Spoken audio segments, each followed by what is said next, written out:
Hello, good morning and welcome. Eagle-eyed amongst you will realise I'm not at home. In fact, I am many, many hours away from home and here on the beautiful island of Islay. Um, what a what a view there certainly is. I'm trying not to blind you with the blistering sun that's coming over across, I believe, the Isle of Jura and the Paps of Jura that are behind me. As we have taken the opportunity to come away for this long weekend, this bank holiday weekend, and be with family over in Islay. We're here for Fish Isle, which is not happening again this year in the way in which we would normally do so. This place would normally be absolutely teeming with people here to get the uskeva, the water of life, the whisky that is so vital to the economy within Islay. But this year, as in last year, the pandemic has played its part in leaving us without that industry being supported in the way that it should be. Of course, as I'm sitting here talking to you, a car goes by, which is not, it's an unusual thing, I suppose, in a sense, in a very beautiful part of this world, which is not filled with huge numbers of vehicles at the moment. So this week, therefore, because it's been more of a kind of holiday week, there's been less to do, although I've been involved in teacher assessed grades for ICS Learn, which has been stressful and interesting in the way in which AQA and Edexcel have gone around it and the English system has worked. I've seen the ending of most of my tutoring online for the Scottish system, and hope that all the 11 young people with whom I have worked over the last year get exactly what they deserve, a tremendous bunch, ranging from those who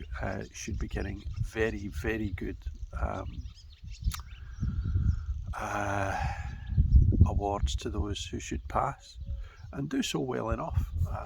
because they've put in the work. They certainly have over the last year. So, Islay and the economy, one of the things that I found really interesting is always travelling, going to places, challenging views, thinking about what it is that you are, who you are, what you want to be, and how you are seeing the world. I've always believed that when we have an opinion, a view, what we believe in should always be challenged, not just by our own questions, but by the questions of others. It's why I subscribe to magazines that are perhaps not my political point of view. I want to challenge myself. I want to know the alternate point of view in order to be more democratic in my approach to things. I think that there's a part of where we are in society today where that's not happening as much as it used to. Of course, when I went to university, it was in the 1980s when Thatcher was just getting really stuck in, and I was at university during the miners' strike, and that was an exciting period of time politically, especially as I was at the time part of the Conservative Party and attempting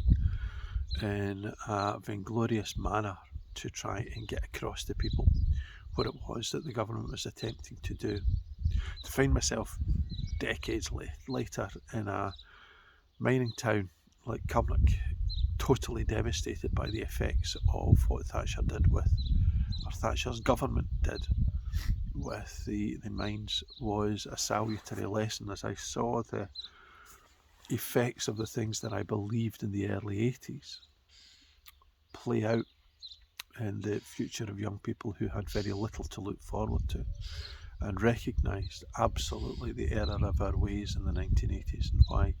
we should have been more challenged, better challenged. And so it is just now, as we see a Conservative government who would appear to be highly popular within England, who are finding it difficult to put a foot wrong, despite the fact that many of the policies and indeed the way in which they conduct themselves would send the likes of a Thatcherite government with with Ian Gow, with Michael Heseltine, spinning over how immoral some of their methods of governing the country happen to be, how hypocritical they are, how often they seem to be caught out with the accusation of sleaze because they are lining their pockets and the pockets of others with the pandemic, awarding contracts that should never have been awarded unless it was under their own rules in an open, free market. So, as I sit here contemplating life in such a beautiful part of the world, so the devastation that has been caused by the pandemic can be witnessed, seen, and is still yet to come once furlough comes to an end and people find that instead of going back into work, what they're going into is the unemployment queue. Trying to find work after a pandemic is going to be exceptionally difficult, I think, because of the lack of employment opportunities that are going to return to us. So that it becomes really important that if we are going to promote, provide and indeed support communities and local parts of our industries which have suffered the most, that making staycation, going out and spending time in places such as Islay and Jura and the Hebrides in general, even as far field as Orkney and Shetland, suddenly becomes vastly important. Why? Because in order to get through this, to give the economy an opportunity to reflect and recover, what we have to do is we have to invest in it. And that doesn't just mean government investment, it means our investment. It means us stopping being so desirous of a plane and a beautiful beach somewhere in a sunnier clime. It's about being desirous of getting closer to who we are and where we live and where we want to go and see, challenge our own views of what it's like to be Scottish, challenge our own views, full stop.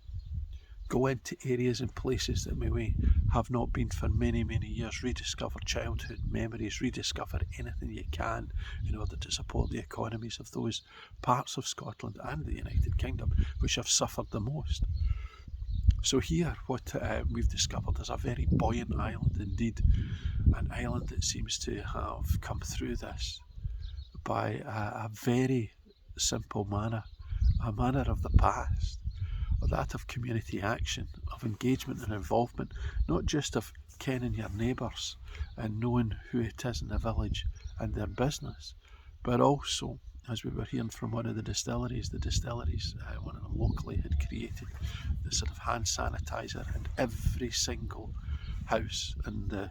island got a couple of these for nothing, and kept getting them for nothing. In a way in which community action began not to just build community settlement, allowed people to feel they were part of a bigger thing, but shall no doubt support and help people to get back into the business of ensuring that their economy has growth at its heart and indeed a spring in its step. But we can all play our part in that.